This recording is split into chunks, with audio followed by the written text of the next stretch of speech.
नमस्कार, आप देख रहे हैं अधिकार की बात न्यूज़। मैं हूं मनोज कुमार। इस समय मैं निजामाबाद विधानसभा क्षेत्र में मौजूद हूं। हमारे बीच बसपा के कुछ कार्यकर्ता उपस्थित हैं। इनसे हम बातचीत करेंगे कि आप लोग गांव-गांव जाकर लोगों से बातचीत कर रहे हैं और हाथी चुनाव निशान के सामने वाली बटन दबाने की आप लोग अपील कर रहे हैं।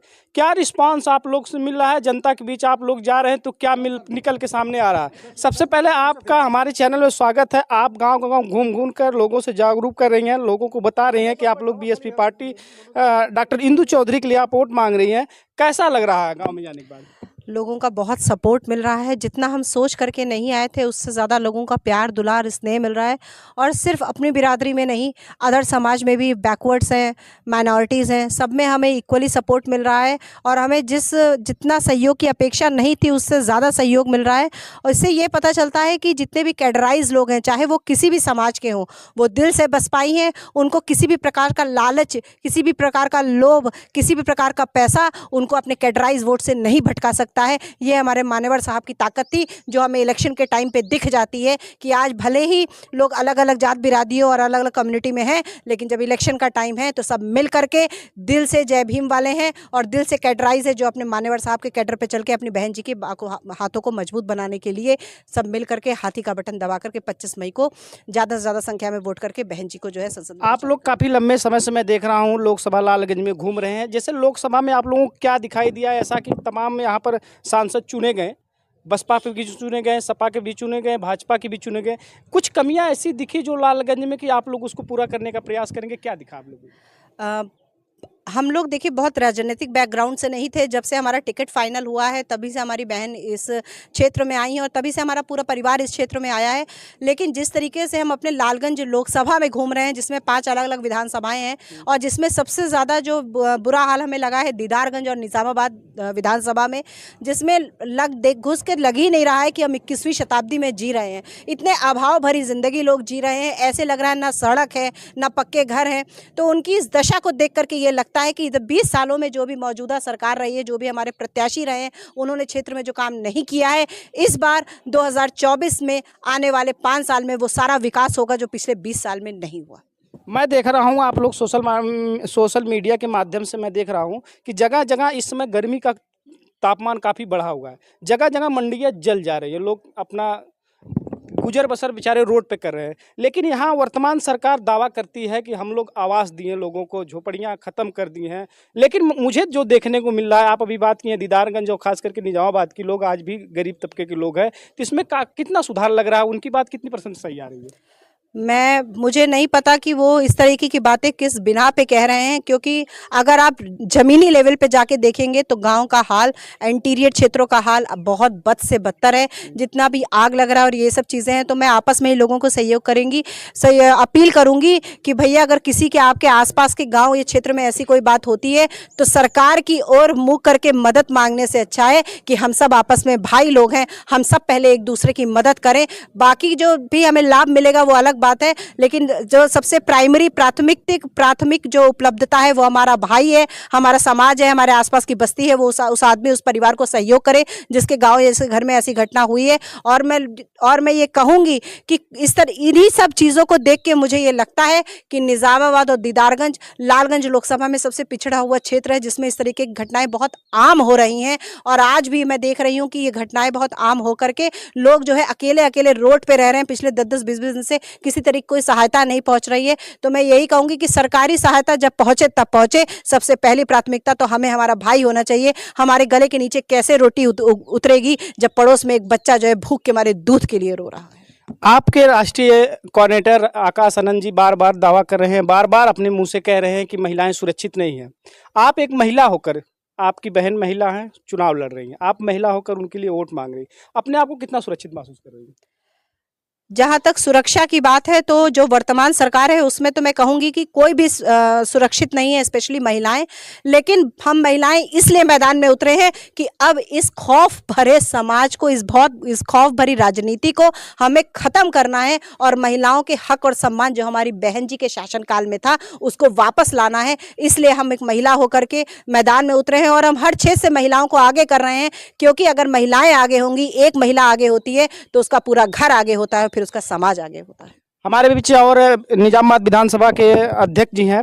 आप काफ़ी लंबे समय से विधानसभा अध्यक्ष पर कार्यरत हैं। आपको लालगंज लोकसभा जीतना कितना महत्वपूर्ण दिखाई दे रहा है? सबसे पहले मैं आपको बहुत बहुत धन्यवाद देता हूँ।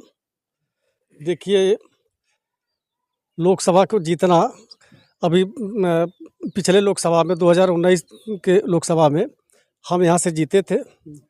संगीता आज़ाद जीती थी, लेकिन किन्हीं कारणों से क्यों चली गई, कहीं कहीं समाज को धोखा देकर गई हैं। तो मैं उनके बारे में कुछ नहीं करना चाहता हूँ। लेकिन ये लालगंज लोकसभा क्षेत्र एक बहुत ही महत्वपूर्ण क्षेत्र है, सुरक्षित क्षेत्र है। यहाँ पे हमारे समाज का सबसे ज़्यादा वोट है और हम लोग सर्व समाज को जोड़ करके लोकसभा लालगंज को जिता करके डॉक्टर इंदु चौधरी को दिल्ली पहुंचाएंगे तथा बहन कुमारी मायावती जी के हाथों को मजबूत करेंगे। आपको निजामाबाद विधानसभा क्षेत्र में क्या ऐसी चीज़ें दिख रही हैं जो जितने सांसद जीते थे और जितने सांसद यहाँ से बने हुए, क्या छोड़ कर गए हैं इस बार क्या छोड़ कर गए हैं इस बार? क्योंकि आप विधानसभा है, मैं समझता हूँ कि संगठन के एक रीढ़ की हड्डी आप है। सभी चीज़ों को आप जानते होंगे कि हमारे विधानसभा क्षेत्र में तमाम सांसद आए लेकिन इस चीज़ को नहीं कर पाए। क्या ऐसा काम दिखाई दे रहा है आपको? देखिए, वर्तमान प्रत्याशी मिशनरी आदमी है। ये बहुजन मिशन में समर्पित हैं और लगभग 15 साल से समाज के हित में और धर्म के हित में ये कार्य कर रही हैं। तो मैं पिछले प्रत्याशी से मतलब अलग हट के कह रहा हूँ कि ये पढ़ी लिखी महिला हैं। ये BHU में अंग्रेजी की प्रोफेसर है और ये जीतेगी तो शिक्षा के क्षेत्र में विकास होगा, हमारे बच्चों का विकास होगा। और जब तक जो समाज शिक्षित नहीं होगा तब तक उस समाज का विकास भी संभव नहीं है। तो मैं यही चाह रहा हूँ कि हमारे लोकप्रिय प्रत्याशी डॉक्टर इंदु चौधरी जी भारी मतों से जीतेंगी। और मैं लोगों से बातचीत करूंगा। नीला गमछा काफ़ी सुंदर गमछा लग रहा है, काफ़ी स्मार्ट भी आप लग रहे हैं। ये बताइए, आप गांव-गांव घूम रहे हैं, क्या लग रहा है, क्या समर्थन मिल रहा है? बहुत बहुत धन्यवाद आपका पत्रकार महोदय जी। देखिए, हम लोग गांव-गांव घूम रहे हैं, लोगों का एकदम मतलब खुला है शब्द है कि जो आपके प्रत्याशी हैं वो ये इस लालगंज लोकसभा में नहीं, इस पूरे उत्तर प्रदेश में जो भी लोकसभाएं के चुनाव और लोकसभा सीटों पे चुनाव हो रहा है, सबसे लोकप्रिय प्रत्याशी हैं। ये सिर्फ लालगंज की आवाज़ नहीं, ये पूरे उत्तर प्रदेश की आवाज़ है, पूरे भारत की आवाज़ है। तो क्या निकल के आएगा सामने? लालगंज अगर लोकसभा ये जीत जाती हैं तो क्या इनकी पहली प्राथमिकता क्या रहेगी? देखिए, जैसा कि आप लोगों ने देखा भी है, हाँ, कि जो हमारी प्रत्याशी हैं उन्होंने कहा है कि देखिए, अगर एक मैं जो है कि BHU में प्रोफेसर हूँ और मैं एक अच्छी शिक्षिका हूँ, है, तो मेरे लिए सबसे इम्पोर्टेंट शिक्षा मायने रखता है। जैसा कि डॉक्टर बाबा साहब अम्बेडकर ने भी कहा था, शिक्षा वो असरनी का दूध है, जो पिएगा वो दहाड़ेगा। तो हमारे जो प्रत्याशी महोदय हैं इस चीज़ को कह चुकी हैं कि अगर मैं जीतूंगी तो सबसे पहले यहाँ यूनिवर्सिटी की एक मतलब पेश रखूंगी, बात रखूंगी कि हमारे यहाँ लोगों की जो शिक्षाएं कमज़ोर है उसको बहुत ही मजबूती तरीके से गति मिल सके। जहाँ तक आपने बाबा साहब डॉक्टर भीमराव अम्बेडकर की बात कही, चुनाव आ गया है, सभी लोग रोड पर हैं, गाँव में दिखाई दे रहे हैं, लेकिन 5 साल आप शिक्षा की बात करते हैं, 5 साल यही 14 अप्रैल का समय आता है, बाबा साहब का नारा लोग लगाते हैं, लेकिन उसके बीतने के यूं ही बाद लोग बाबा साहब को भूल जाते हैं। और देखिए, उसी चीज़ को सुधारने के लिए जो आपके प्रत्याशी हैं, तमाम लोग जहाँ भी मेरी अगर आवाज़ें जा रही है, बातें जा रही हैं, तो मैं उनसे निवेदन करूंगा कि वो देख सकते हैं कि जो आपके प्रत्याशी महोदय हैं आदरणीय डॉक्टर इंदु चौधरी जी, जिन्हें माननीय बहन कुमारी मायावती जी ने आशीर्वाद देकर हमारे आपके बीच में भेजने का काम किया है।